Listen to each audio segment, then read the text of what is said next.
Hello everyone, आज हम लाए हैं एक खास वीडियो जिसमें हम बात करेंगे बायोलॉजी में नीट में पूछे जाने वाले 23 इयर्स के पीवाईक्यू को 2000 से 2023 तक के, जिसे हमने न्यू एनसीईआरटी में हाईलाइट किया है।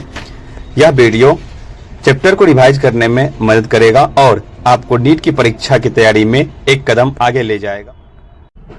4 बार किए थे, 10 सालों के क्वेश्चन 4 बार, हर एक ऑप्शन को एनालाइज करते हुए।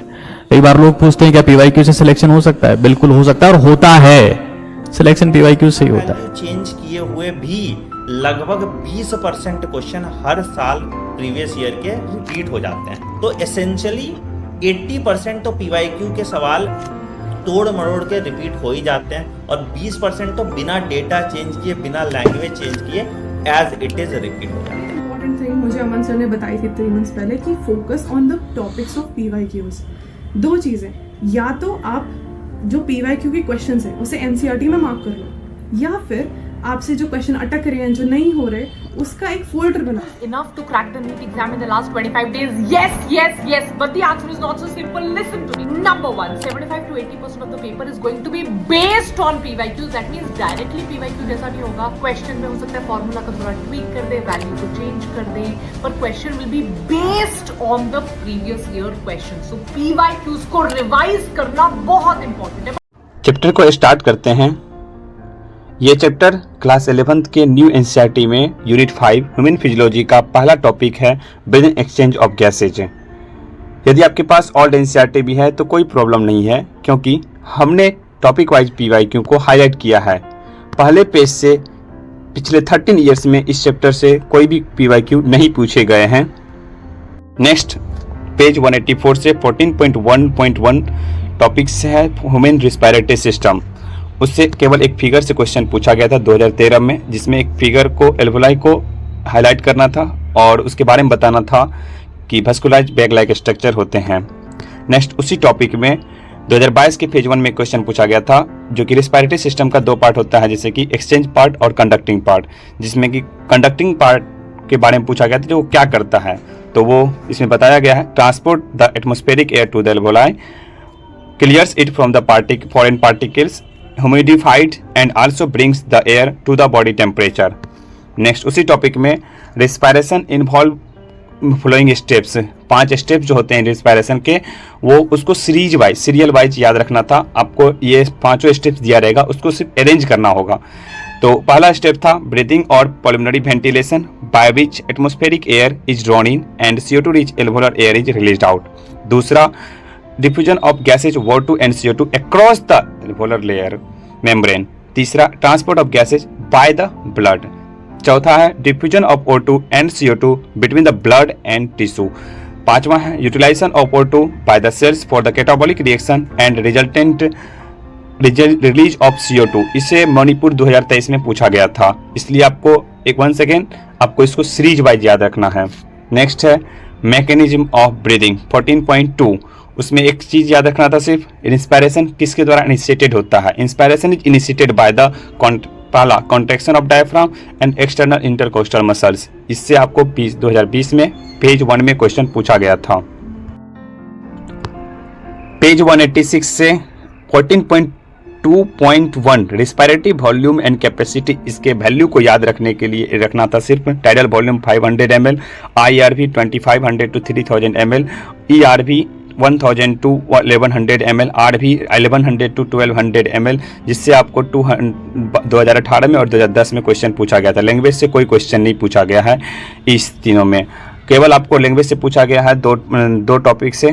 पहला रेजिडुअल वॉल्यूम और सबसे ज़्यादा पूछा गया है वाइटल कैपेसिटी से, 2009 में, 2019 में, 2022 में और 2023 में। वाइटल कैपेसिटी और रेजिडुअल वॉल्यूम। रेजिडुअल वॉल्यूम याद रखना है, volume of air remaining in the lungs even after first expiration, this in average is 1100 से 1200 ml, 2017 में पूछा गया था इससे। और vital capacity, the maximum volume of air person can breathe in, कितना ब्रीद इन कर सकता है आफ्टर फर्स्ट एक्सपायरेशन करने के बाद।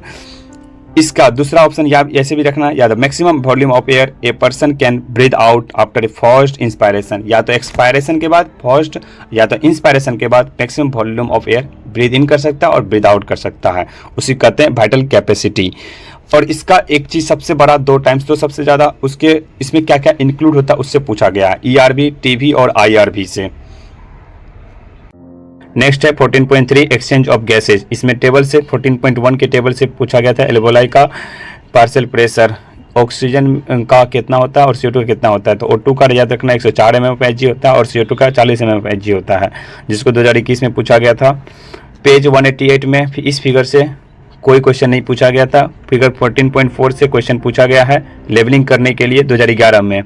नेक्स्ट है 14.4 में एक लाइन का सिर्फ क्वेश्चन याद रखना था, CO2 का ट्रांसपोर्टेशन किसके थ्रू कितना होता है। तो RBC के थ्रू 20 to 25% होता है और बाइकार्बोनेट के थ्रू 70% होता है, जो कि मैक्सिमम होता है। ये मैक्सिमम चीज़ भी याद रखना था, कितना होता है मैक्सिमम होता है बाइकार्बोनेट के थ्रू।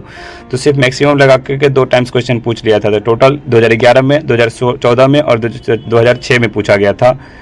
बाइकार्बोनेट के थ्रू होता है और RBC के थ्रू 2010 में पूछा गया था। नेक्स्ट है 14.4.1 transport of oxygen, oxygen dissociation curve से। इसमें सिर्फ आप इतना बड़ा लाइन से एक चीज़ याद रखिएगा, ऑक्सी हीमोग्लोबिन के लिए फेवरेबल कंडीशन क्या होगा, partial pressure of O2 high होना चाहिए, बाकी सब क्या हो जाएगा लो हो जाएगा। तो पढ़ते हैं in the alveoli where there is high partial pressure of O2, low partial pressure of CO2, lesser hydrogen concentration and lower temperature. सब कुछ क्या है लो है, सिर्फ O2 क्या है हाई है। The factors are favourable for the oxy haemoglobin. इससे सिर्फ आपको क्वेश्चन बन जाएगा आगे का। लेकिन इसमें पूछा गया क्वेश्चन है 2016 के फेज 1 में, 2020 में, 2021 में। नेक्स्ट है 2022 के फेज 1 में पूछा गया था every 100 ml of oxygenated blood can deliver करता है 5 ml of O2 to the tissue under normal physiological condition. Next topic है 14.2 में किसी कोई टॉपिक्स नहीं पूछा गया था। हाँ 14.5 में रेगुलेशन ऑफ रिस्पायरेशन 2022 में क्वेश्चन पूछा गया है। Pons region of the brain called pneumotaxic centre can moderate the function of the respiratory rhythm centre.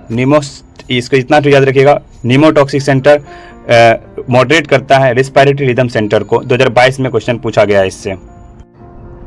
Next है disorder of the respiratory system. अब देख लीजिए रेस्पिरेटरी सिस्टम के डिसऑर्डर से कितना टाइम्स क्वेश्चन पूछा गया, 1, 2, 3, 4, 5, 6, 7, 8 टाइम्स क्वेश्चन पूछा गया है। इसलिए कितना इंपॉर्टेंट होता है डिसऑर्डर आप समझ सकते हैं। इसमें कुछ बाहर भी से भी पूछा गया है जो कि एनसीईआरटी में नहीं था, तो हम इसमें हाईलाइट किए हैं। जिसमें कि अस्थमा है, allergic reaction of the mast cell in the lungs, asthma के कारण होता है। 2016 में क्वेश्चन पूछा गया था। नेक्स्ट है आपको अस्थमा में याद रखना था, इतना सिर्फ याद रखते हैं, inflammation of the ब्रोंका and bronchiole, किसके कारण, अस्थमा के कारण। 2018 में ये क्वेश्चन पूछा गया है।